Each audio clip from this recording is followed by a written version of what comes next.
right. Hi, and welcome to the African Consciousness channel, where we speak truth over lies. We dispel the lies and we tell the truth about things that affect Black people in America and across the diaspora, also in the motherland, the mother continent of Africa. Um, I'm doing a very special video today. Seems that the Supreme Court has struck down the affirmative action, particularly in college admissions. And, you have a lot of people who are happy about this. Okay. A lot of non Black people who are happy about this, particularly white people, right? Who we know that they are the ones that is spreading the lies and the disinformation about affirmative action. Though the two pending actually one was just decided, but those that brought this case before the Supreme Court were two Asian uh, individuals, right? Asian Americans, or Americans of Asian descent. Now, why would Asians in particular, Asians of American descent, uh, why would they bring such a case to the Supreme Court? Okay. That is something we're going to talk about. We're going to unravel, and I'm going to show you guys who is really behind uh, all of this. Okay. All right. One of the things, I think about, particularly when it comes to affirmative action. All right. And, you know, I would say about 2 decades ago, I was going through some things that I didn't quite fully understand. I'm much more knowledgeable about it today. Uh, but even in my 20s, right, working amongst, different groups of people, particularly white people, where, you know, every business that I work for, well, I shouldn't say every business that I work for, but the majority of businesses that I work for were owned by white people. Okay. And I got to see how, they would leave at 5 o'clock, 6 o'clock, you know, and then you would, as the Black person, would have to stay, or they, and I've actually worked at a business where they didn't pay me any overtime. Okay. And, the white workers around me, yeah, I was, the only Black guy working there. And I had a lot of responsibility. Okay. Literally had a lot of responsibility, and um, worked from evening to night, managing myself and another Hispanic brother uh, who used to work at night with me.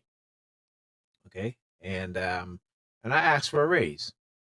Okay, I said, because I'm basically here by myself with the other guy, and I'm managing myself, right? So instead of giving me a raise, you know what they did?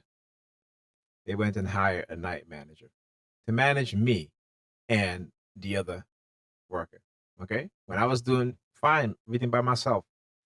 And so it wasn't too long before they fired the night manager by asking me if I needed him. But I'm like, what? What do you mean if I needed him? I asked for a raise and you guys went and hired a night manager. And now you're asking me uh, if I needed him. I'm not the manager. Okay. So again, it just, and I thought they were pretty cool people. But, I was young, um, didn't know a lot, particularly about, outside of my bubble growing up and then going into the marketplace, the workplace, and where it's like, there's a bigger world out there. And that's why we, as Black people, we need to teach our children the truth. Okay. We spend a lot of time in the churches and not around the dinner table, not sitting in the living room, speaking about issues that affect us and our children. And so what we do is that we send our children out into the world with no idea of what's going on, the type of people they're going to come in contact with, and how to stand up for themselves. Because, those church going folks, we keep our head down, we work hard, we go along to get along. Hopefully master give us a raise, and we can buy a nice car or have a nice apartment, a nice house, and we can stun on each other like we're better, right? This is how we think as a people. It doesn't matter where you come from. You can be a black immigrant. You can be a black person born in America. You can be a black person from Africa. There's always an agenda perpetrated by white racists, right, and this white racist system to divide and conquer us as black people, and we keep falling for it. And because we keep falling for it, things like this will happen. Whereas instead of white people taking up um, the fact of bringing a case like this before the Supreme Court, they'll get the so-called model immigrant to do it, the model other non-white people to do it, right? Which is the Asians, the Arabs, the what have you, right? And what these what, and I shouldn't say all of them because there are some very good Asian brothers and sisters who understand the truth. Actually, one of them wrote a book that I just found out, and I'm actually going to get that book. It's called The Color of Success, right? So, again, important books, right? So there's The Color of Law by Rob Rosenstein. There's The Color of Money that I have. I forgot the author name of, she's a female. She's a woman, I should say. And this book called The Color of Success by, I think her name is, what is her name? I forgot. But anyway, there's, I have an article about it. So we'll get into that now. I'll let you guys know her name. But yeah, so the use of Asians who identify themselves as white are being used as a tool against black people, particularly black Americans, in order to take away certain political actions, right, that were given to that was created specifically for black people, though other groups of people benefit from it more than black people, right? For example, affirmative action.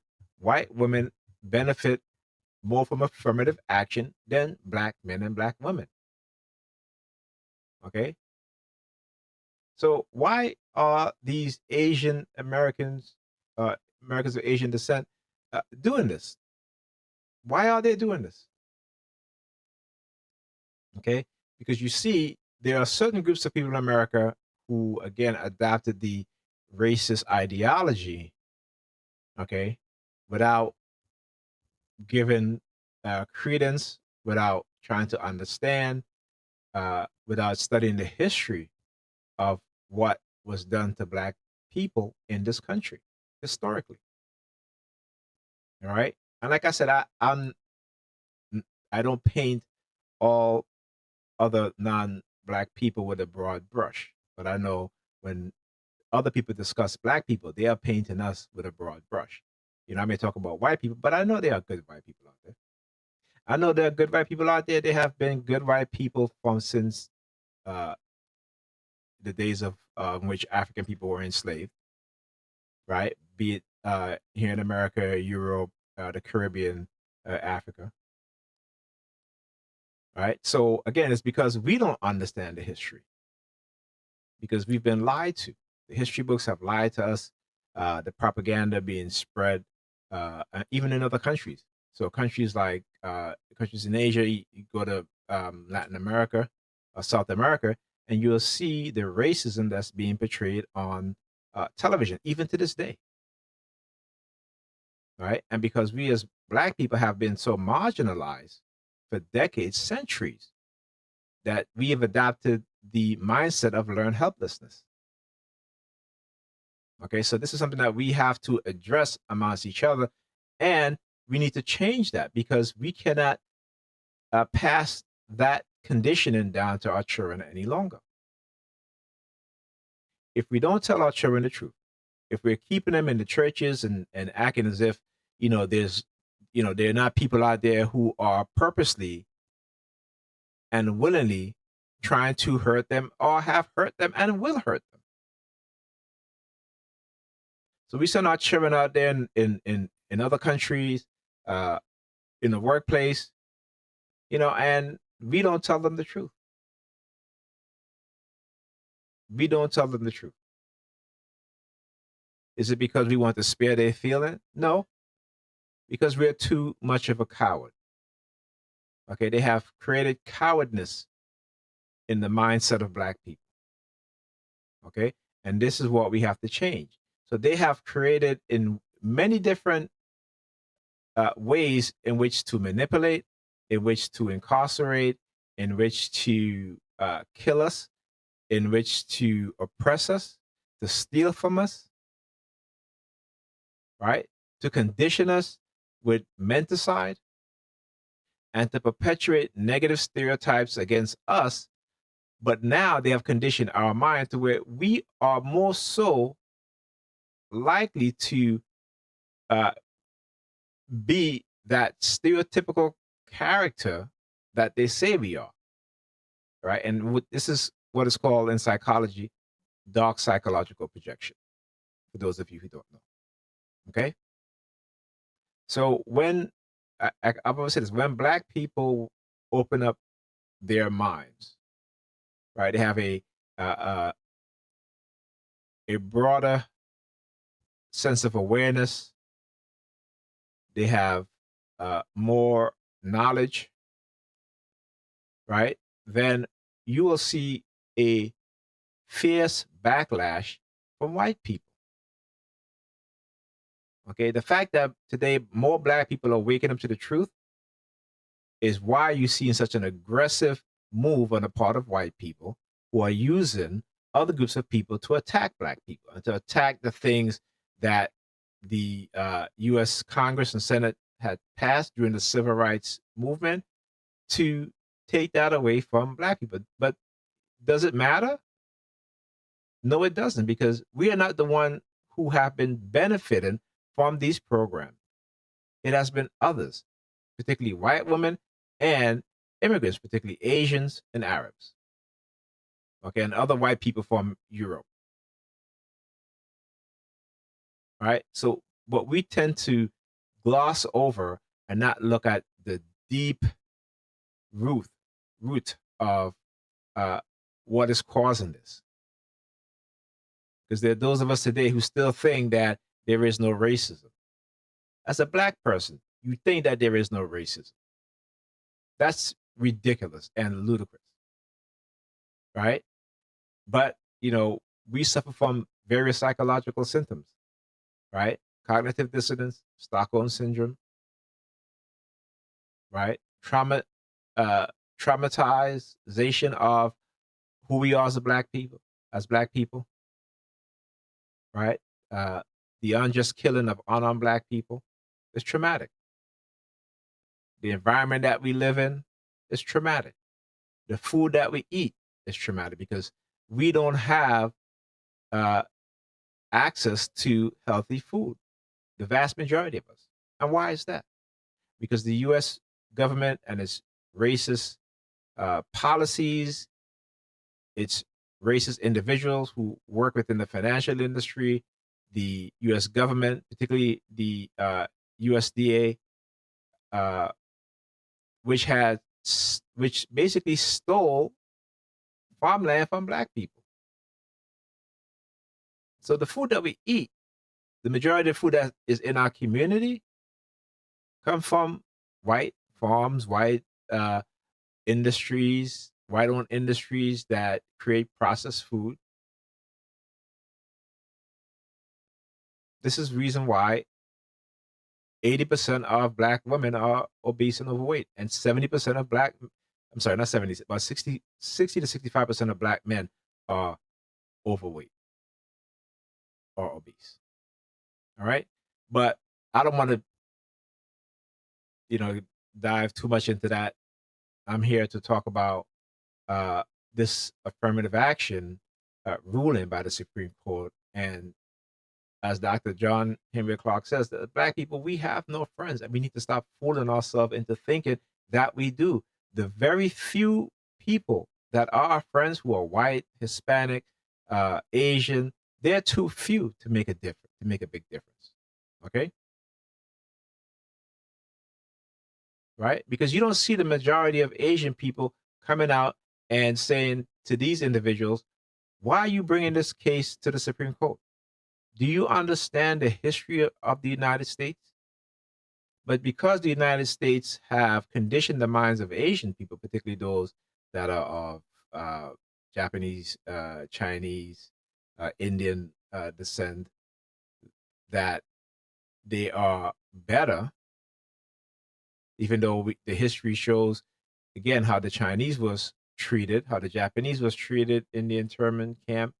Going back, the Chinese who was building the railroads along with black people, uh, they created what is called the Chinese Excursion Act. I don't remember the exact year. Okay, but yeah, and then during World War II, the roundup of Japanese Americans and putting them into internment camp, right? And then, though they were given reparation, but they were not, their descendants were not given reparation, right? And the reparation that they got was nothing, really, you know? So again, there's a history here. And we as black people, we continue to fight against each other, to work against each other. You know, uh, so-called black culture today, particularly black American culture, has been so uh, degraded by the white propagandists, right, who have conditioned the minds of young black people in particular, that behaving in negative ways, uh, you know, will lead to financial reward. So this is why you see women twerking, and it doesn't matter where they at, they're twerking. Okay, and to me, it's ridiculous. And as a black man, when you speak out against this, when you say, you know what, this is not the way that we as black people should be representing ourselves, not just here in America, but across the world. There's all this pushback, right, from the black feminists, from the black male feminists, the black male and female hyenas. This is a new word that I'm just going to start using from now on, because it's totally adequate, and you know um, in the way that how black people are conditioned to behave. This is why we have an issue in our relationships with each other. Okay, um, so let's go through a few articles, okay, particularly dealing with this ruling, and also the history of how white Americans, have used Asians as a model citizen, basically to uh, push back against black people, protesting and speaking about the ill treatment, right? The racism, the discrimination that we face in America. Okay, so um,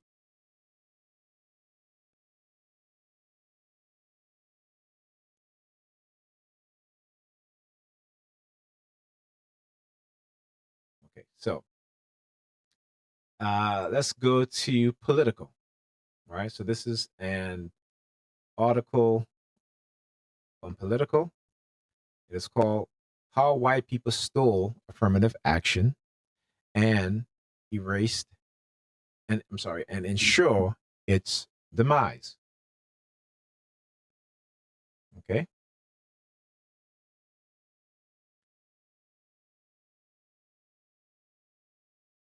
If elite colleges own up to their racism, the Supreme Court might rule differently.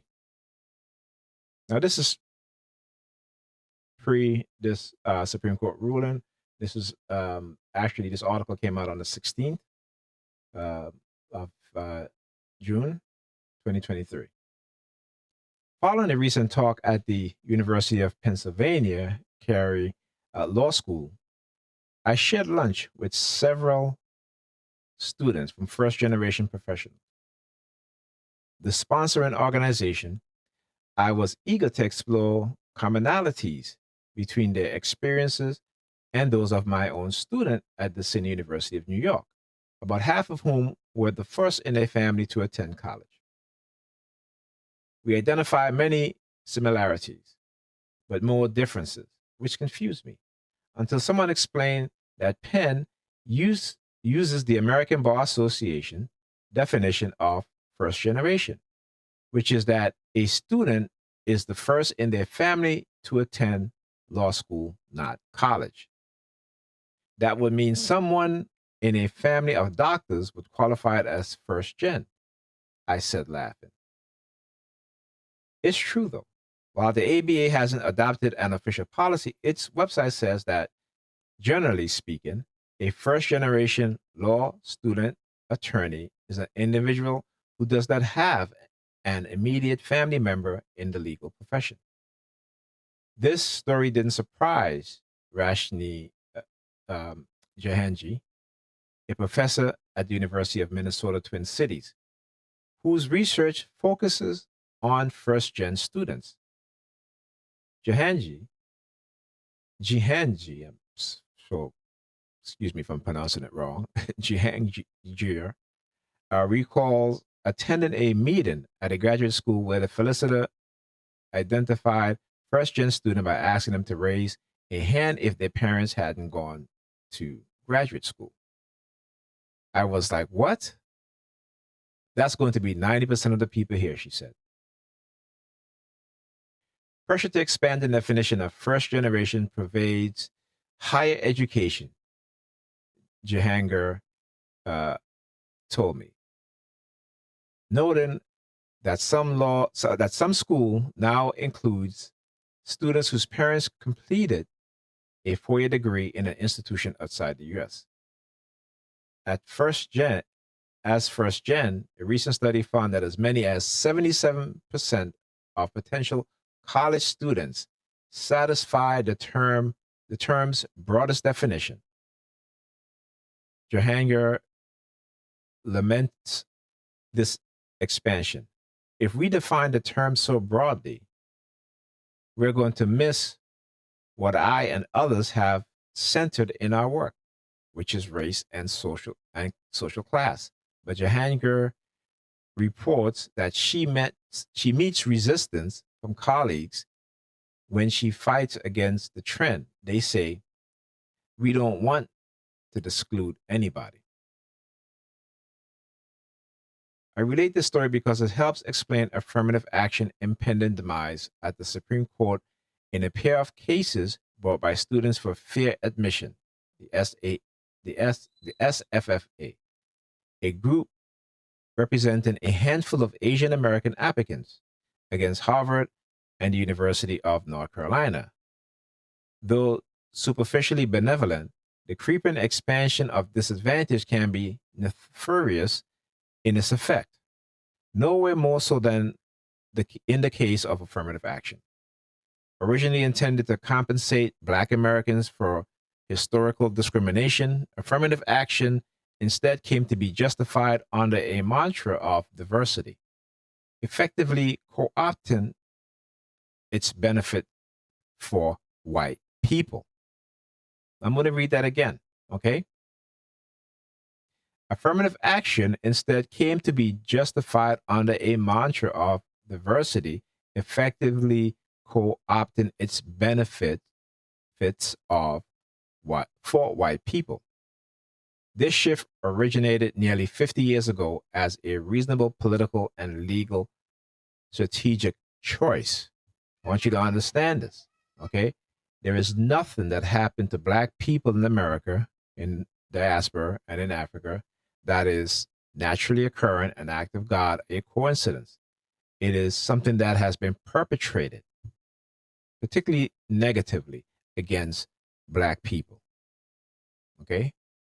Always remember that. But elite colleges and universities, which I have criticized in my book and elsewhere, are as drivers of social inequality, made a conscious, self serving choice to maintain an absolute focus on diversity and inclusion rather than the more difficult topics of race and exclusion. And a strategy, a, strat, strategy that may have worked at the Supreme Court back then almost certainly won't today. The bottom line is that elite institutions collectively refusal to reckon with their racist conduct has left affirmative action on a rickety constitutional foundation that will ensure its doom. It didn't have to be this way. The term, excuse me, the term affirmative action first appeared in a 1963 executive order signed by President John F. Kennedy, establishing the Committee on Equal Employment Opportunities to be chaired by Vice President Lyndon B. Johnson. Conceived by the committee's special counsel, Hobart Taylor Jr., the phase originally connoted aggressive, forward looking efforts to combat racism, as in by affirmative action, the elimination of, by affirmative action, the elimination of discrimination. After becoming president, Johnson transformed its meaning to compensation for past injustices during a 1965 commencement speech at Howard University. You do not take a person who, for years, have been hobbled by chains, Johnson said, and liberate him, bring him up to the starting line of a race, and then say, you are free to compete with all the others, and still justly believe that you have been completely fair. So you see, affirmative action was meant to be more of a form of reparation. Okay? And because white people don't want Black people, particularly Black Americans, ADOS people, they basically co opted affirmative action for their benefit. Okay? And through the use of the so called minority clause, in which they included white women to be in the minority, therefore giving the majority of the benefits in which affirmative action, which was meant to be part of a reparation for Black Americans, instead went to white Americans, particularly white women. Okay? Martin Luther King Jr. signed a similar note during a now infamous Playboy interview, in which he promoted massive government spending to create jobs and educational opportunities for Black youth. Asked by Alex Haley about the fairness of preferential programs, King replied, all of America's wealth today could not adequately compensate its Negroes for his and her centuries of exploitation and humiliation. All right. So I am not going to read this entire article. I want to move on to the next because, again, there's a lot of things that I want to talk about, particularly when it comes to this issue. Right. So you guys can read this article at political.com. I will include the link in the description so you guys can go read yourself. Okay. All right. So now here's another article It's called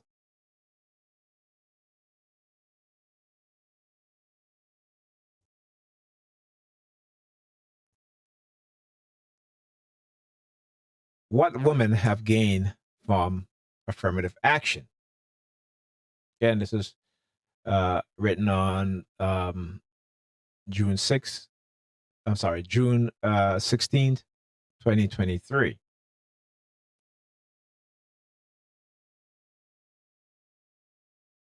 Okay, I want to read a certain part of this. Okay, here you go. All right, let me just read this.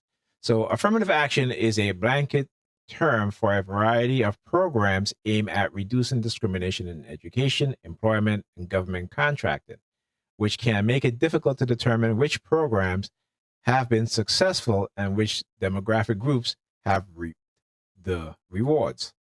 Some scholars, including sociologist Wendy Lee Moore and racism education professor Robin DiAngelo, in her book White Fragility, which I have, by the way, and you guys should definitely read that. In this interview, claim that in general, white women have benefited the most from affirmative action. When it comes to higher education, which is the focus of the Supreme Court case, the numbers appear to back them up. In the roughly 60 years since the civil rights movement kickstarted programs to reduce racial and gender discrimination in higher education, women have suppressed men in earning four-year degrees, while Black and Latino students are still underrepresented. Still, it's race-based affirmative action that draws the most controversy, and some of the loudest voices opposing it have been white women. So, why is race-based affirmative action not more vehemently supported by a group that benefited from similar preferences? I put that question and others to DiAngelo, who gained notoriety for writing about white women and racism. Okay, here's the transcript, which has been edited for length and clarity. Now, given that women, and it's not women, it's white women, and particularly, but I'm just going to read, just understand that when you read articles like this and they use women, they are trying to omit the word white woman, the words white women. And there's a reason for that. Okay. It is how certain media will protect the image of white women. Okay. So, given that women benefited from gender based affirmative action programs, why do you think that there is not more widespread support for affirmative action amongst white women? Specifically, it has been white women who have benefited the most. As long as you frame it as a racial issue, you will have animus towards it. It's been an incredibly effective means to stimulate racial animus. For years, I've been doing anti racism training, and it inevitably that someone going to say, well, I'm all for rights, but not for special rights. And you know that they're referring to affirmative action. The enduring resentment about this program is intense. There's a lot of misunderstanding. It's been reduced to this really simplistic: you have to hire unqualified Black people. If you're really being honest and boiling it down, those are the assumptions people are making. And that is why we have so much resentment towards it. I have a theory about why it's benefited white women. Because, of course, when you benefit white women, I want you Black women to understand this, right? But of course, when you benefit white women, you benefit white men. See, white women understand that white men have their back, right? Black men have Black women backs, but Black women have been conditioned to not have our back. this is why you see this hyper delusional mindset of, well, if he does not make six figures, then I don't need to be with him. I would rather be the side chick of a man who makes six figures, and I am going to do everything possible so that I can, so that he'll choose me, though he wouldn't, because there's too many choices for him. So then what you are doing is created in his mindset the idea that I don't need to settle down. I have all these women at my feet because, I make a certain amount and I'm of a certain status, and they know every woman is saying, I'm going to make him marry me or choose me. I understand the psychology and the manipulation at work here. Okay. So white women tend to be white men's partners, daughters, sisters. They're in their orbit. It has been white men who are in a position to decide to enact affirmative action. So if you have to hire somebody, who are you most likely to hire? Someone who reflects you and your interests. Okay? Why do you think that critiques of affirmative action usually focus on the racial aspect and are less likely to mention gender? It's one of many strategies by those who want to undermine racial progress for blacks. And if you can see those strategies now across society in books bans against teaching racial history, against programs intended to address historic injustice, the campaign against affirmative action had been the spearhead of the movement to undo the gains of the civil rights movement. See, this is what I want us to understand, that white people every day wake up to undermine black people in this country. Make no mistake about that. They are consciously doing this. Right? And we are unconsciously refusing to believe it, though we see it in the things that they do. Okay? So,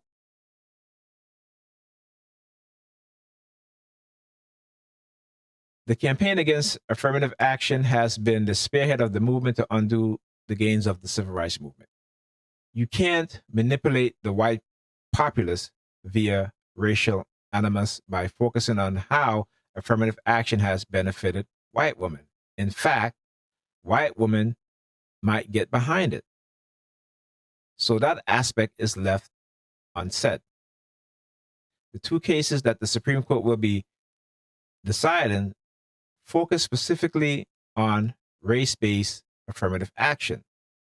So it's possible that gender-based affirmative action will remain intact. What's your reaction to that shift? Now, before I read this, I want to say that the reason why affirmative action was implemented was because specifically to give some form of reparation to Black Americans or Americans of enslaved people, ADOS, right? That was the whole purpose. All right. So what did they do? What did white people do? They changed the narrative. Okay. They changed the narrative into something else. So instead of it being race-based, which is what it is, and specifically for Black people, right, Black Americans specifically, they included everybody else. And so what has happened is that those that benefit the most from a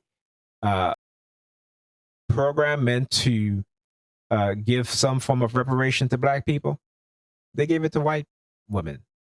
They gave it to the Asian men and women. They give it to the Arab men and women.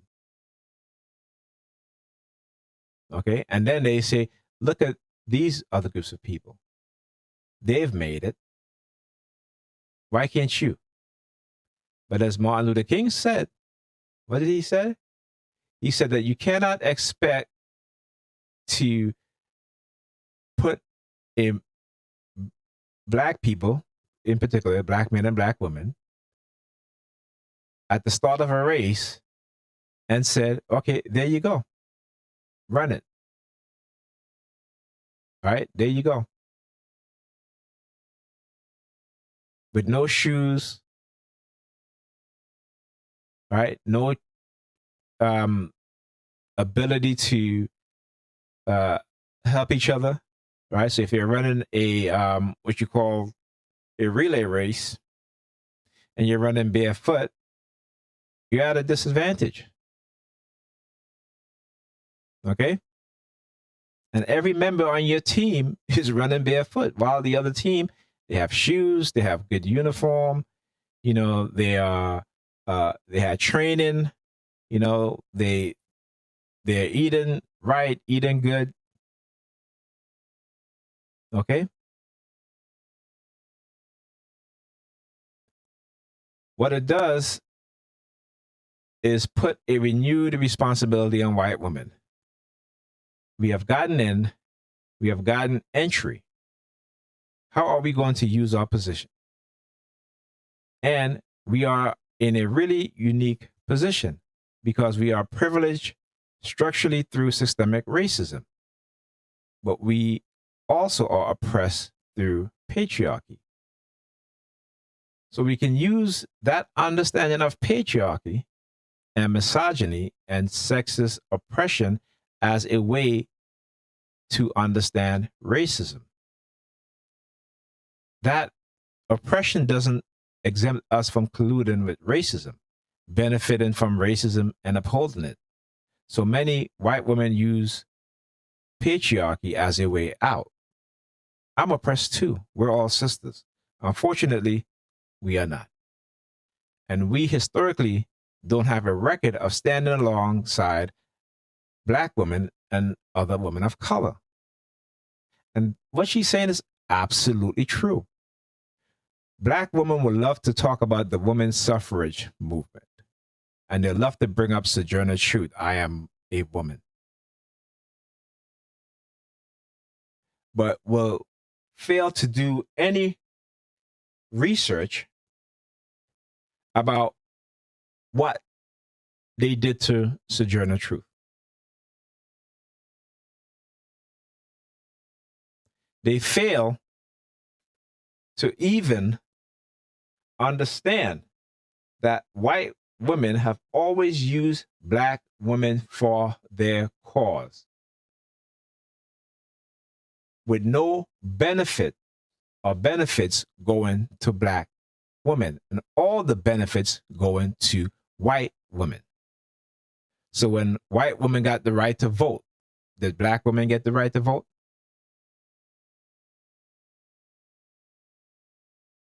Right? When white women got being treated equal to white men, or somewhat equal, it's never really equal, did black women get that same privilege? No.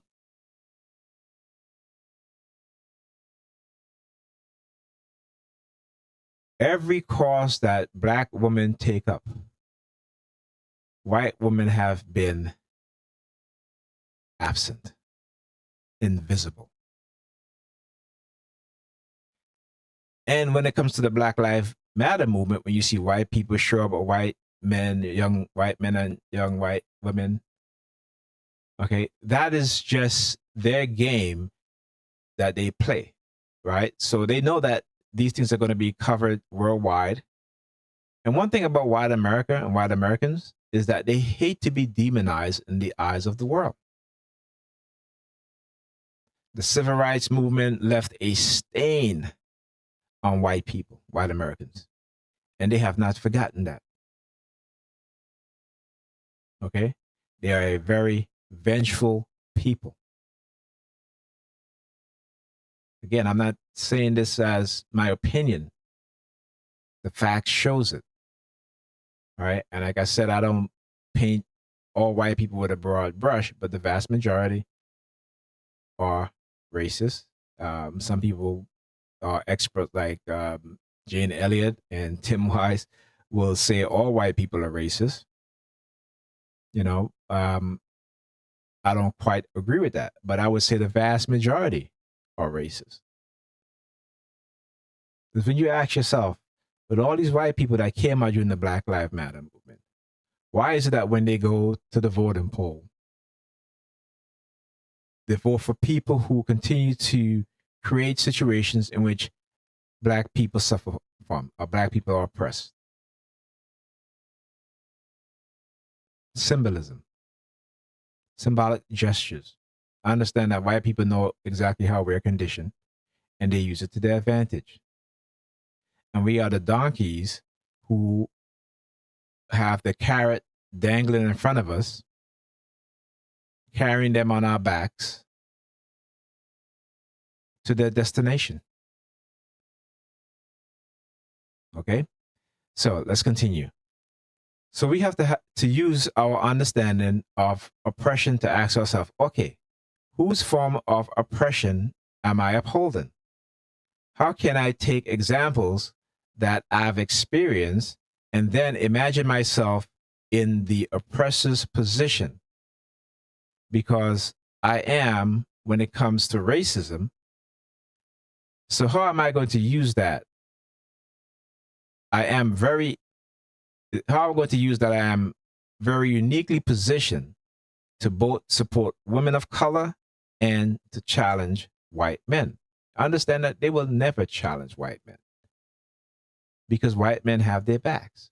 So therefore they have the backs of white men, right? White women have been the weapon used against us as Black people. They have weaponized them to befriend Black women, to create the feminist mindset within Black women, and the idea that Black men are the ones who are oppressing Black women.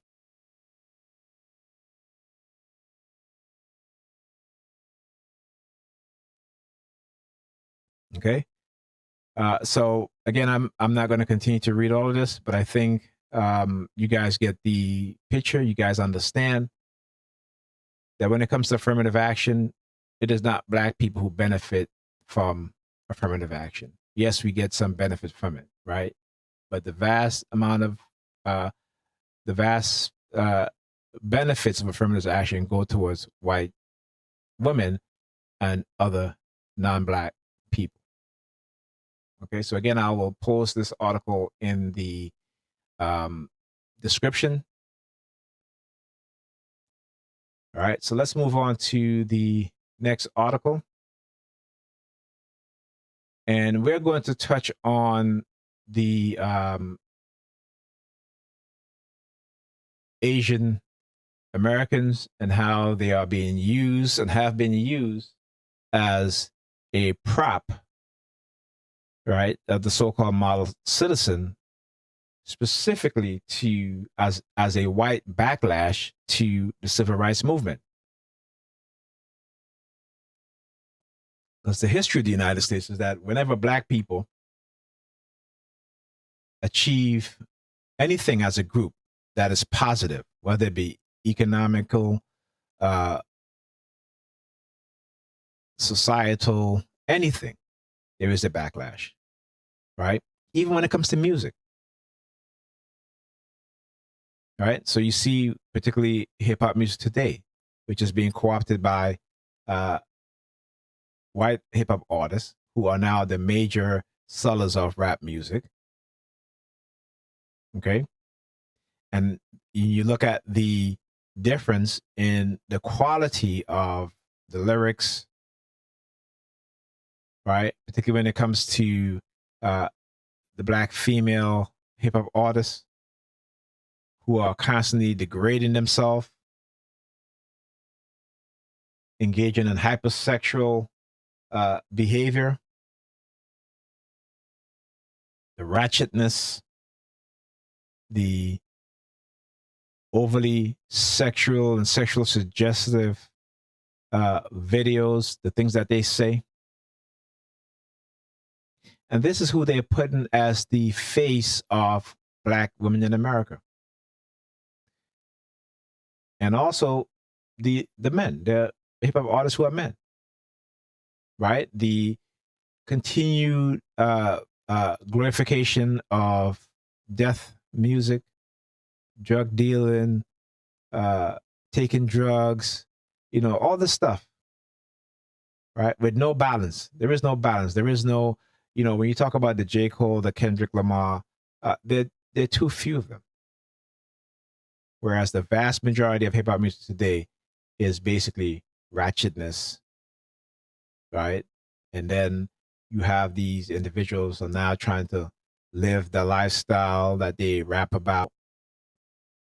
This is why you see the federal government is always charging some hip hop artists with some form of crime, and they're using their lyrics to do it.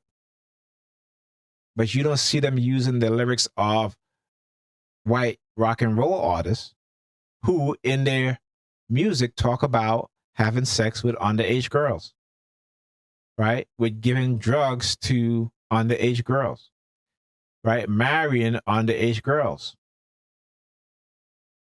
Okay? You don't see them prosecuting those white rock and roll artists. Okay? So let's go. The real reason the U.S. became less racist towards Asian Americans.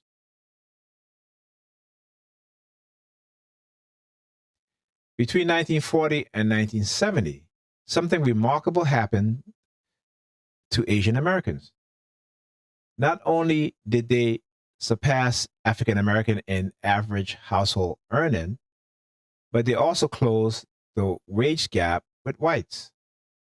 Many people credit this upward mobility to investment in education, but according to a recent study by Brown University economist Nathaniel Hilger, schooling rates among Asian Americans didn't change all that significantly during those 3 decades. Instead, Hilger's research suggests that Asian Americans started to earn more because their fellow Americans became less racist towards them. Now, again, when I read this, okay, I always think about the Italians, the Irish, right? Who, when they migrated en masse to the United States, they were treated just like Black people, some even worse.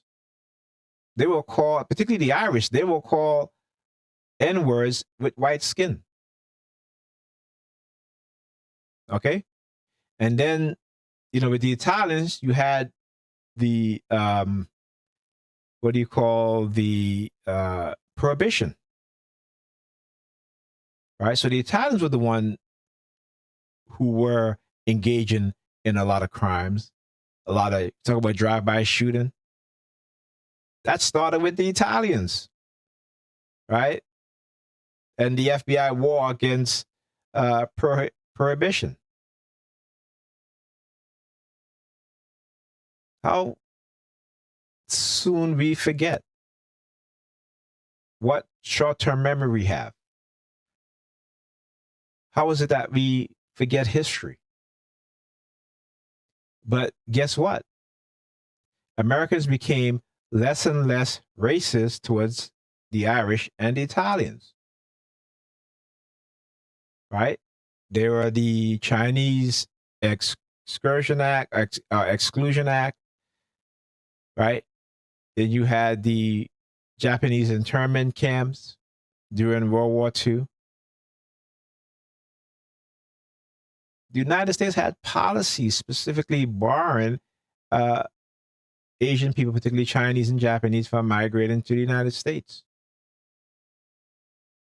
So when you see Asians are the ones who have brought this case before the Supreme Court, you got to think that there is something, someone, and we know this, that there's a group of people who is behind them, and these are white people.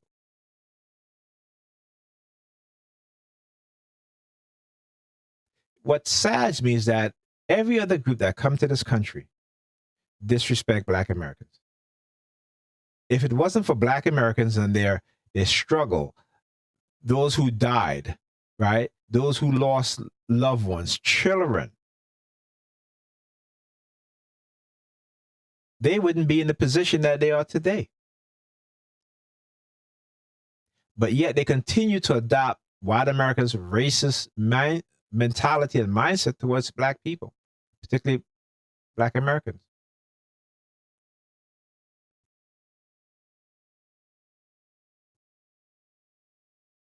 Okay? How did that happen? About the same time that Asian Americans were climbing the socioeconomic ladder, they also experienced a major shift in their public image. At the outset of the 20th century, Asian Americans had often been portrayed as threatening, exotic, degenerate. But by the 1950s and the 1960s, the idea of a model minority had begun to take root. Newspapers often glorified Asian Americans as industrious, law-abiding citizens who kept their heads down and never complained. So, do you see what's happening here? Right? So you become a model citizen as long as you don't confront white people on their racist treatment towards you and your people. As long as you keep your head down, you don't complain, then they will give you a little bit, right? Well, that may be true for other groups, but not for Black people. It doesn't matter whether we're complaining, whether we're protesting, whether we're bringing lawsuits. They have a disdain for Black people that's not going to go away. And until we as Black people understand that and we start depending on each other, loving each other, supporting each other like we're supposed to, we're going to continue to pass to our children the mistreatment, the oppression, the unlawful killing of innocent Black men and women. And every generation, they will go through the exact same trauma-based program and conditioning. All right, so let's go. Some people think that racism towards Asians diminished because Asians prove themselves through their action. But that is only a sliver of truth. Then as now, the stories of successful Asians were elevated, while the stories of less successful Asians were diminished. As historian Ellen Wu explained in her book, The Color of Success, the model minority stereotype has a fascinating origin story, one that's tangled up in geopolitics, the Cold War, and the Civil Rights Movement. To combat racism, minorities in the United States have often attempted to portray themselves as upstanding citizens capable of assimilating into mainstream culture. Asian Americans were no different, Wu writes. Some, like the Chinese, sought respectability by promoting stories about their obedient children and their traditional family values. The Japanese pointed to their wartime service as proof of their shared Americanness. Now, even though the American government basically round up all Japanese people in America and put them in internment camp, right? They still did not complain about that, but they did eventually. This is why they got reparation. Okay? So, Put your head down, don't say anything, and you'll be fine. No, don't think so. African Americans in the 1940s made very similar appeals. But in the post war movement, Wu argues it was only convenient for political leaders to hear the Asian voices. The minority narrative may have started with Asian Americans, but it was quickly co opted by white politicians who saw it as a tool to win allies in the Cold War. So, like I said, everything Black people do or people of color do, white people will co opt it. They're notorious for stealing our ideas, our invention. Okay, our way of speaking, the words that we created and co-opted and changed it, particularly the words, particularly like the word woke. And it wasn't the white Republicans and the white right-wing individuals. It was the liberals, the white liberals, who co-opted the word woke and sought to redefine it, to change the focus of what woke really meant. It meant Black people coming into consciousness about their reality, learning about their history beyond the enslavement narrative, okay, and teaching each other the truth. That was what we meant when we would say, stay woke, or, yo, he's woke, or she's woke. All right? So a lot of us back then, particularly in the 90s, were impressed. So you have groups like X-Clan, you know what I'm saying, who was talking about Kemet, the Ankh. That's what the word woke meant to us. So when we hanging out on the block or, we, in college and, a brother comes, they talks to us and he's dropping the knowledge, that's what woke was. Now they co-opted it to say, well, woke is now accepting the LGBTQ, what do you call it? The transgenderism movement, the transhumanist movement, right? Again, taking the word and taking the focus of what the word really meant and creating something else with it. Always taking the narrative away from Black people and creating their own narrative to suit their agenda. Okay? All right, so where was I?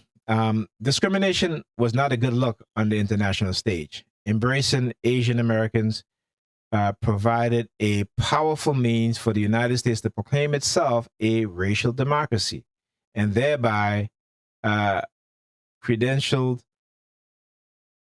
to assume the leadership of the free world. Wu writes, stories about Asian American success were turned into propaganda. And propaganda is a very, very powerful tool. And I would recommend everybody read Edwards Benet Propaganda. Edwards Benet is the father of propaganda. Okay? By the 1960s, anxieties about the civil rights movement caused white Americans to further invest in positive portrayal of Asian Americans. Again, to take the focus off of Black people, right? The cause that we were, Black Americans were engaging in, fighting for, right? So the image of the hardworking Asian became an extremely convenient way to deny the demands of African Americans. I'm going to read that again. The image of the hardworking Asian became an extremely convenient way to deny the demands of African Americans. As Wood describes in her book, both liberal, understand this, right? both liberal and conservative politicians pumped up the image of Asian Americans as a way to shift the blame for Black poverty. If Asians could find success within the system, politicians asked, why couldn't African Americans? The insinuation was that hard work, along with unwavering faith in the government and liberal democracy, as opposed to political protests, were the key to overcoming racial barriers as well as achieving full citizenship, she writes. Like even today, when people protest during the Black Lives Matter movement, what did we see the FBI do, state and local police do? Was to arrest people, charge them with terrorism or acts of terrorism in order to silence them so that they will not participate in any future protest activity. This is how they're using the law against protesters. Okay? White people in America hate the fact that Black people, okay, will not accept the racist treatment, the racist oppression, the murder of innocent Black people, and just sit at home and say nothing. Because if it was them, okay, they would have taken arms and started a revolution already. They did it once before, and that was over tea, taxes, right? So, I mean, let's understand what's going on here. Recently, Wu and I chatted on the phone about her book and the model of minority stereotype, how it was equal parts true propaganda and self-enforcing prophecy. Right? So can you tell us a little bit about what question that got you started on this book? She says, America in general has very limited ways of thinking about Asian Americans. There are very few ways in which we exist in the popular imagination. In the mid to late 19th century, all the way through the late 1940s and 1950s, Asians were thought of as brown hordes, as well as yellow peril. There was a sinister, weird, Fu Manchu stereotype. Yet, in the middle of the 1960s, and at the exact same time we had the civil rights movement going, Asian Americans had undergone this really arresting racial makeover. Political leaders, journalists, social sciences. So I want you to understand they all work together, right? Political leaders, the journalists, the social sciences, sociologists, economists, these white people in this white racist institution, they all work together. And yet they still work independent of each other. But when it comes to disenfranchising Black people, demeaning Black people, creating psychological programs and conditioning negatively in the minds of Black people, they all work together. All these people in the public eye seem to suddenly be praising Asian Americans as so-called model minorities. I thought that might be a very interesting question to try to unravel. How did these earlier stereotypes, these very negative, nasty images take root? Asian Americans first started coming in significant numbers during the California gold rush. Chinese immigrants came to do mining, then they end up working on the transcontinental railroad and agriculture. When those jobs died down, a lot of them moved to the cities where they start working in manufacturing. At that time, in the 1870s, the economy wasn't going that well in California. White American workers were very anxious about keeping their job. They looked around and they saw these newcomers who seemed very different from them. There already had been a long tradition in the Western world of portraying the Orient as unknowable and mysterious. American workers started attaching these ideas to the Chinese newcomers, who were an easy target for white American anxieties about the growth of industrial capitalism and the undermining of workers' autonomy and freedom. They believed that the Chinese threatened American independence and threatened American freedom. These ideas were particularly popular among the white working class at the time. The momentum started to build in the American West. There was the Working Men's Party in California. One of their platforms was the Chinese must go. That's how they rallied people, and they were very successful at it. By 1882, Congress passed the first of a series of Chinese exclusion acts, as I was saying, okay? Which was the first time a race and class-based group, Chinese workers, were singled out by American immigration law. The Chinese Exclusion Acts restricted their entry into the United States and said they couldn't become naturalized citizens. What's really striking is that in the 1890s, the federal government even mandated a Chinese registry. Okay? Who knew this? That sounds a lot like this issue of a Muslim registry today, right? So again, we see that the mindset of white people don't really change. The times may change, but their racist mindset don't. It is innately ingrained into who they are. A lot of what you're describing sound familiar today. The economic anxiety bleeding into racial anxiety, the targeting of outsiders. Absolutely. There were a lot of resonances. What's happening today didn't spring out of nowhere. It has a long history in the United States. Okay. Can you describe some of these old stereotypes? I think that most people have some idea from old Hollywood movies, but it's just such a contrast to how Asian Americans are portrayed today. The way in which Americans thought about these Orientals hinge a lot on moral differences and on issues of gender, sexuality, and family. Many great historians and scholars have done work on this.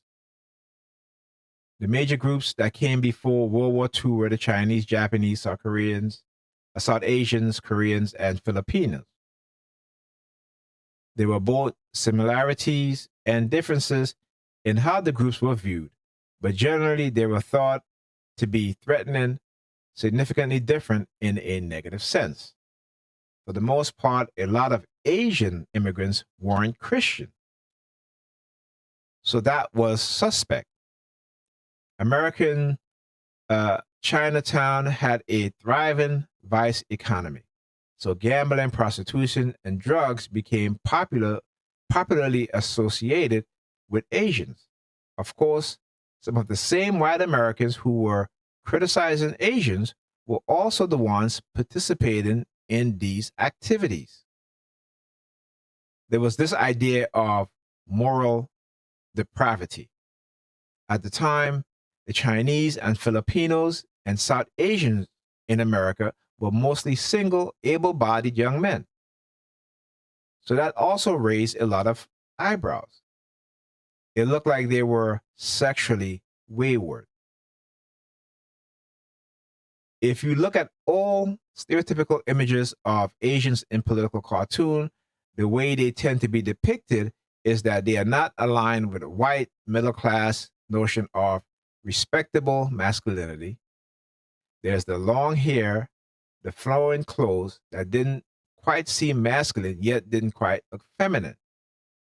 or something, or maybe it was something in between, as some scholars have argued. The women were also thought of as morally suspect, as prostitute, sexually promiscuous, that kind of thing. It's the same thing that they do to black people and continue to do up until this day. Okay, except now they have conditioned us to be the very same stereotypical people in which they say that we are. We are now conditioned to be that way. And we are the only group of people who are behaving in this manner. And like I said, when things happen negatively to black people, it is not by accident or by nature or an act of God. It is perpetrated by this white racist society, right? The white racist people within the society that have been perpetuating this on black people.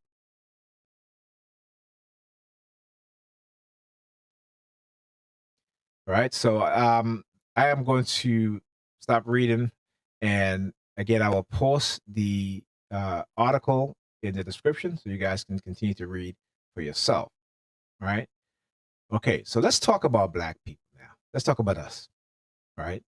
And particularly how religion has, which once played a pivotal role in the fight for black people's rights in this country, or to obtain some of the rights in this country, how it has been instrumental, but now it is detrimental to who we are, not just as individual, but as a group of people. All right, so we're going to talk about that.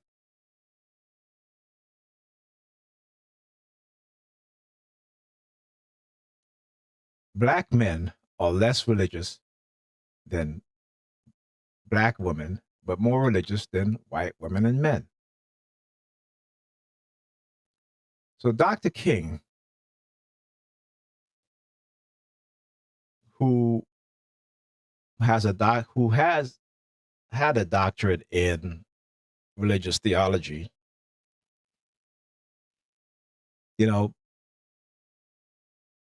used passages from the Bible to make his arguments about the treatment of Black Americans. Back then, they would say the Negroes, right?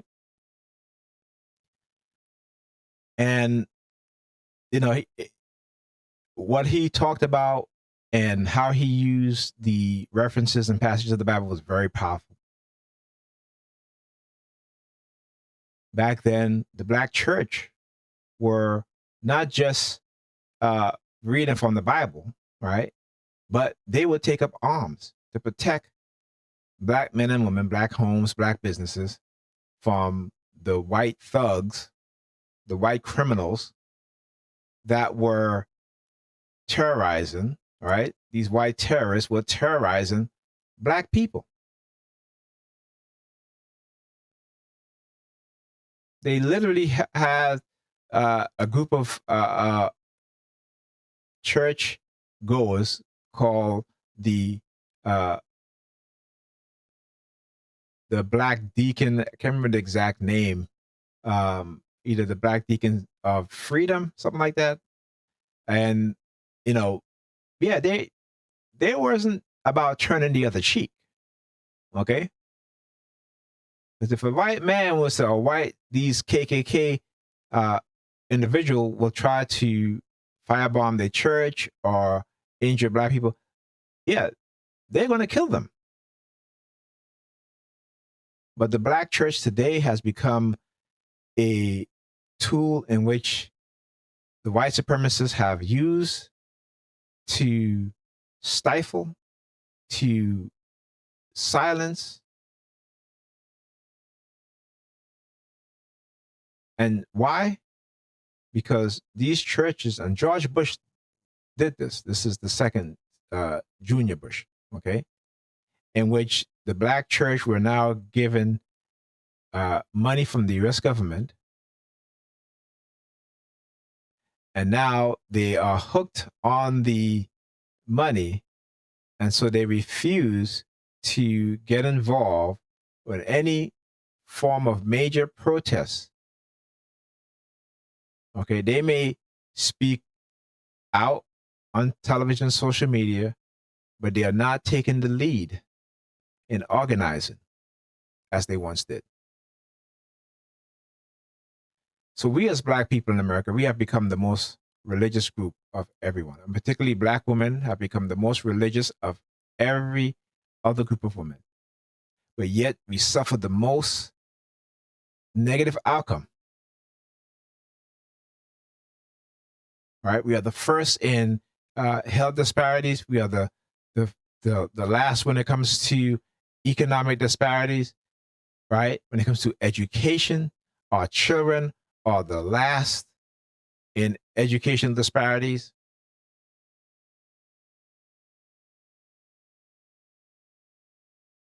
But yet, we are so faithful. And we keep telling our children, if you're faithful in the Lord, He can give you whatever you want. Despite the realities is staring in the face, basically damn near smacking you in the face, right? That the Lord ain't going to give you everything that you want. Okay? Doesn't matter how good you are, how faithful you are. I come from a line of churchgoers. My father was a pastor. My mother a deaconess. Okay? And it wasn't until I went out there in the real world that I had an understanding of what was really going on. Okay? And a lot of times we send our children out to the wolves. And because we don't see them as being wolves and predators and vultures, okay, we send our children out there unprepared to do battle on a war that has always been at our doorstep. But we have been conditioned to not see it, to ignore it, conditioned into ignorance, conditioned into religious, highly religious ideology that has made us the laughing stock of the world. Look at these Black people. They're getting killed left and right, shoot down by the police. And what do? They get up marching and singing and praying. That's some good entertainment, isn't it? Right? So those white people are saying, boy, those Black people, we can kill them, we can abuse them, we can pay them less, we can take away their rights, and they'll be up there marching. And then look at these young Black women now, these young Black females. They're twerking on top of police cars. And I couldn't believe that in Chicago during the Juneteenth weekend, that you had almost 60 people shot. Okay, at least something like 15 killed. And in one instances where you had a shooting at a park, when the police came, you had these Black women started twerking.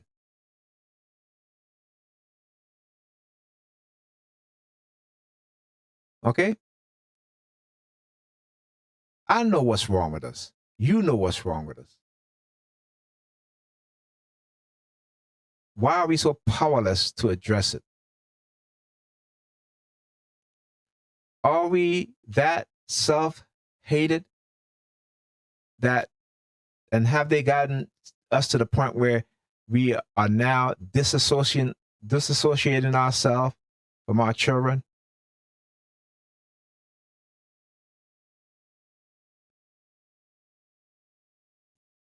We have to do better than that.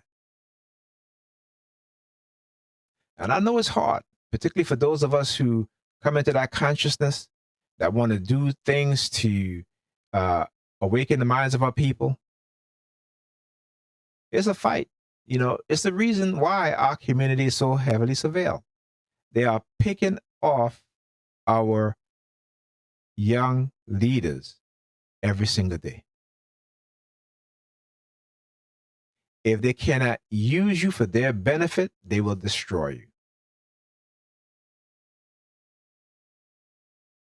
And we are so quick to turn and blame each other without ever taking into consideration this war that we are in, that we refuse to acknowledge.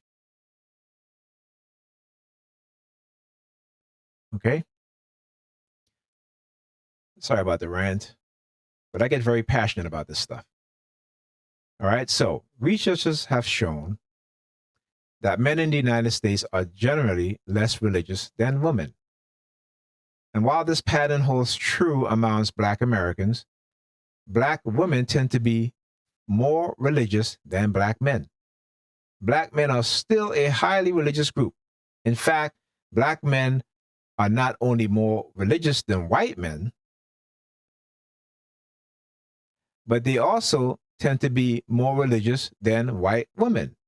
A Pew Research Center analysis shows Black men who are also more religious than Hispanic men and at least as religious as Hispanic women on a number of key indicators of religious observance. About 7 in 10, 69% Black men say religion is very important to them, compared with 80% of Black women. But Black men place more importance on religion than white women at 55%, and Hispanic women at 65%, according to the 2014 Religious Landscape Study. The same dynamic holds true when it comes to belief in God. Roughly 8 in 10, 78% of Black men say they believe in God with absolute certainty, a higher level of belief that is found among white women, 67%, and Hispanic women, 65%, though again lower than the level of belief seen among Black women, 86%. Do you see why we have become ineffective as a people? Do you see why we continue to be on the downward trend? You know, there's a reason why I wanted to include this on here, this particular, because I talked about Dr. King and the civil rights movement. But what many people don't know is that Dr. King understood that Christianity, right, was not a historical thing in which things actually happen in this Bible. He knew that Christianity, particularly the Christian religion, was a myth and was based off of other belief system that the Roman popes and bishops took from to create the version of Christianity we know it as today. Many of us are not told this, right? Because again, white America wants to paint a narrative of Dr. King that benefits them. So even when Dr. King was using Bible passages, he was using it as intended, right? To relate what's happening, right? And to also understand that, you know, we can use these passages as a tool for guidance into particular areas of our lives. But Dr. King knew, because his college dissertation, he wrote about the religious influence of other belief systems or other mystery systems.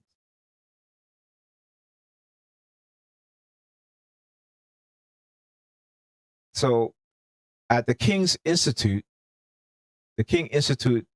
at Stanford, you will find the papers of Dr. Martin Luther King Jr., Volume 1. And in it, right, in his theological seminary writings, he wrote the influence of the mystery religion on Christianity.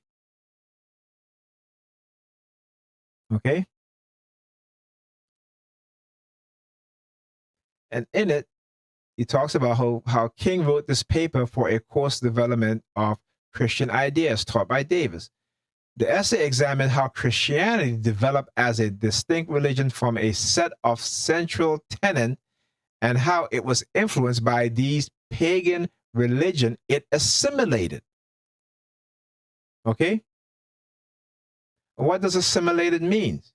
It means it to take, to mold yourself into whatever in the society, who is the ruling class of the society, or to assimilate into something so that you become either just alike, or you can assimilate things into yourself, right? To somewhat change who you are, change those things to suit who you are.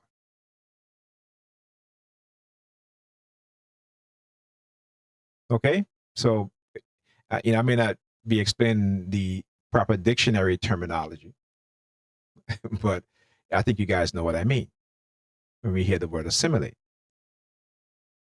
It's like most Black people today; they've assimilated into the uh, the American culture. I shouldn't say American culture, but the American society at large, right? Have no concept of who they are, no concept of their African self, right? They don't have an African mind, but they are of Black skin with a European mindset. That's most of us, you know? And we get offended when we hear the term, or we're being called the term Negropean. I always say, I used to be a Negropean. Ignorant as F. Proud of it too. And that's the mindset of many of us. This is why these white racists have sought hard to diminish, to demonize our elders who are scholars, historians, archaeologists, who understand who we are as a people. Marcus Garvey in the 1920s knew that Black people were the creators of civilization, ancient civilization, that we were the first people on this planet. So the U.S. getting rid of Marcus Garvey was not just because of his go back to Africa message, but because of what he knew, the inspiration that he gave to millions of Black people to start to do research on who they are. That is a message that white America don't want Black people to know about or hear, even to this day. Okay? So King repeats material from an earlier paper, a study of Mithraism, but he extended the discussion here to the influence of other mystery religions. Okay, so let's read a particular interesting part, right, in which King points out this incredible admission and similarity. Okay, let's see if I can find it. Where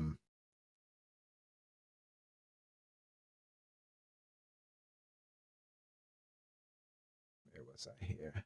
All right, so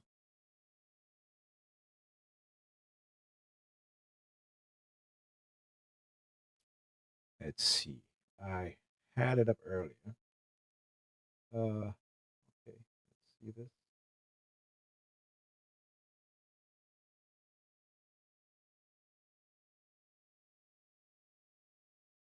Okay, just give me 1 second here.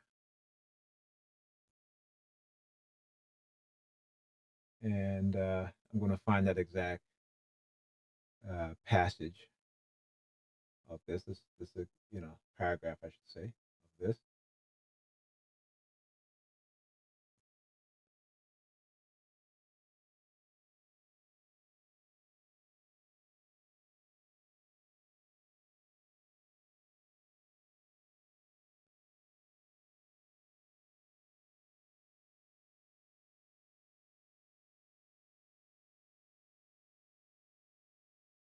All right. It's it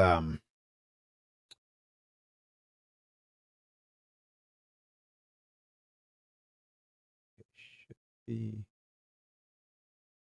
here we go. There we go. All right. So it is evident that in Rome there was a festival celebrating the death and resurrection of Attis. This celebration was held annually from March 22nd to 25th. The influence of this religion on Christianity is shown by the fact that in can't pronounce that Figia, Gaul, Italy, and other countries where artist worship was powerful, the Christians adopted the actual date, March 25th, as the anniversary of our Lord's Passion. Again, we may notice that at this same artist festival on March 22nd, an effigy of the god was fastened to the trunk of a pine tree, Attis thus being slain and hung on a tree. This effigy was later buried in a tomb. Now listen now, right? On March 24th, known as the Day of Blood, the high priest impersonating Attis drew blood from him arm and offered it up in place of the blood of a human sacrifice, thus as it were sacrificing himself. It is this fact that immediately brings to mind the word of the epistle to the Hebrews. But Christ being come on high priest, let me say that over again. But Christ being come and high priest, neither by the blood of goats and calves, but by his own blood, obtain eternal redemption for us. Now back to the festival. That night, the priest went back to the tomb. Listen now, and found it empty, the God having risen on the third day from the dead. And on the 25th, the resurrection was celebrated with great rejoicing. During this great celebration, a sacramental meal of some kind was taken. The initiative were baptized with blood. You hear them saying in the church, I baptize you in the name of Jesus, or baptize you in the blood of Jesus, whereby their sins were washed away and they were said to be born again. All right?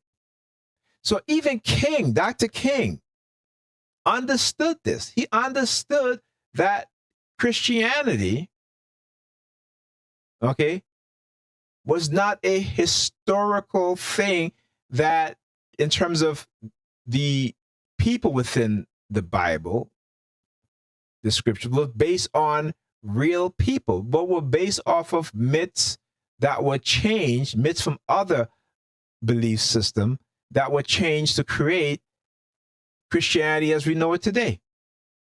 Dr. King knew this. This is why they don't talk about this. And this is why they don't show you speeches in which Dr. King calls for reparation for Black people, particularly Black people of enslaved Africans of those people, right? So African Americans of enslaved people, or the descendants of African Americans of enslaved people. All right, let me say it properly. American descendants of African slavery, of American slavery. Sorry. So yeah, why they don't show you those speeches by Dr. King? Why they don't talk about his understanding of where his Christian belief came from? He wrote about it. He studied it. And then he goes on to talk about, again, other influences, the influence of Adonis, the influence of Osiris and Isis, the influence of the greater mystery of Elusive, the influence of Mithraism. Okay, because Dr. King also read the 16 crucified saviors. There were 16 crucified saviors before your so-called Jesus Christ.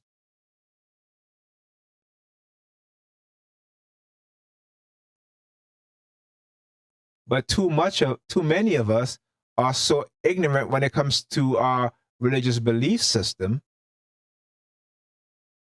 because we've been conditioned, programmed into thinking that this is real when it is not.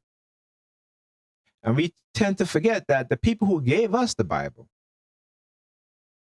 are the very ones who taught us about the Ten Commandments, and were doing everything that was against what they were teaching us.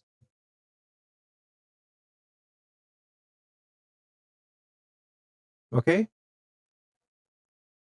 But we look at these people as if they're supposed to be the epitome of morality. And then we take on that same mindset that we are the epitome of morality. But yet when we see our young men and women in videos, particularly our young women in videos, degrading themselves, the church stays silent. We stay silent. Not explaining to them the self-harm that they're doing, because we've been conditioned to sever the connection between our children. How are we supposed to become a people that were once great to become great again if we are not teaching our young children certain things? If we are just putting them out there for the wolves, the predators, to feed off of. Okay, we have to start doing better. We have to start doing better. We have to stop demonizing each other, because those who are pulling the strings you don't see.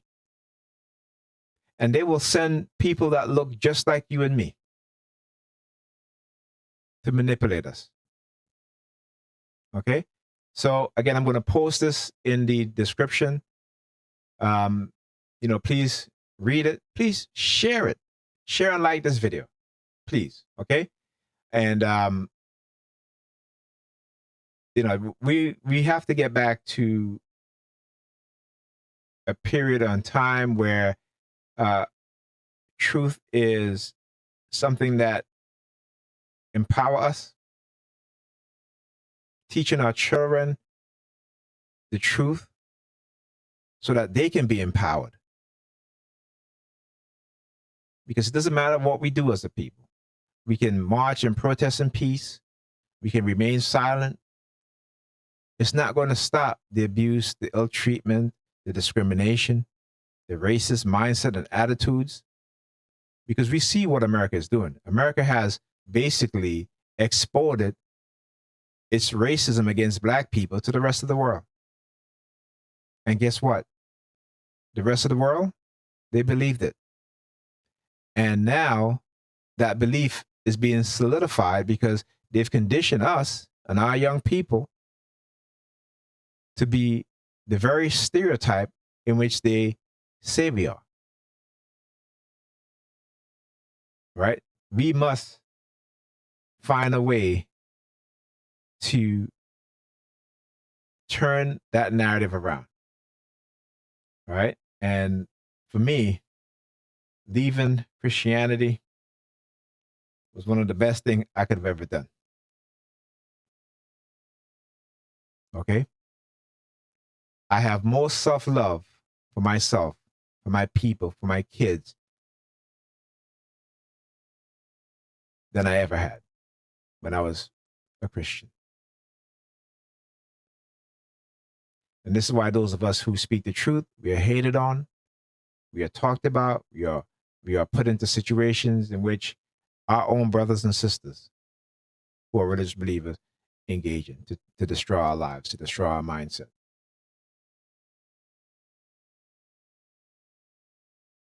For me, those of us that have this Christian mindset are their own worst enemies and our worst enemies. Okay? But they're not the only one. There are enemies that are even worse. But we don't get to interact with them on a more intimate, personal level. We interact with each other that way. Okay? So, love yourself, love each other. Let's get back to speaking the truth. Let's get back to reality. Let's go back to putting aside these fairy tales that have gotten our minds so indoctrinated that we refuse to see our reality and refuse to accept and see the truth. So I will, again, speak to you guys on the next video. This is the Truth and Consciousness, African Truth and Consciousness. Right?